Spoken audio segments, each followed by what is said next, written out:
Upon hearing the news that Maya Angelou had died, someone said earlier today she never seemed to have an inconsequential thought. She spoke with a powerful voice and with moral authority. She spoke with eloquence and empathy and great beauty and precision. Though writing was just one of her talents, she followed that rule, write what you know. She spoke of the America she grew up in as a witness of the Jim Crow South. Congressman John Lewis, a veteran of the civil rights struggle, said today, quote, America is a better place and we are a better people because Dr. Maya Angelou lived. We get our look back tonight from NBC's Rahema Ellis. I wrote this piece for every human being on earth. In everyone, Maya Angelou saw the possibility for goodness and grace. You show who you really are by how you treat other people. Her message always delivered in that distinctive poetic voice. The hells we have lived through and live through still have sharpened our senses and toughened our will.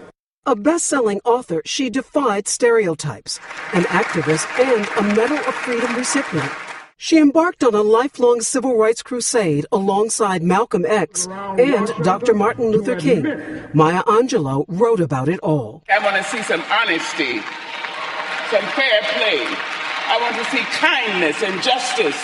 Born in St. Louis, Missouri in 1928, her first big break came as a singer in the 1950s.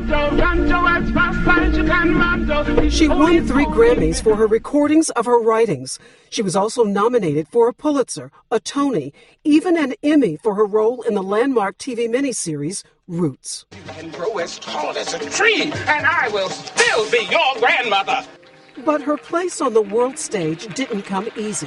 Her life struggles fueled her work. You can stumble and fall and fail and yet somehow miraculously rise and go on.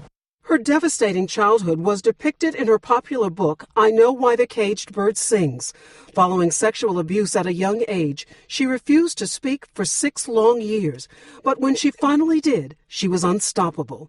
Angelou was the first to deliver an inaugural poem since Robert Frost in honor of President Clinton. Say simply, very simply, with hope, good morning.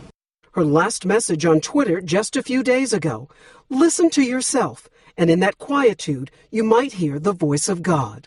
In a statement today, Oprah Winfrey called Maya Angelou a mother, sister, friend, adding, she will always be the rainbow in my clouds. So he opens his throat to sing. And young people in her hometown honored the poet using her own words. The free bird leaps on the back of the wind and floats downstream till the current ends. The caged bird sings with a fearful trill of things unknown but longed for still. And his tune is heard on the distant hill, for the caged bird sings of freedom.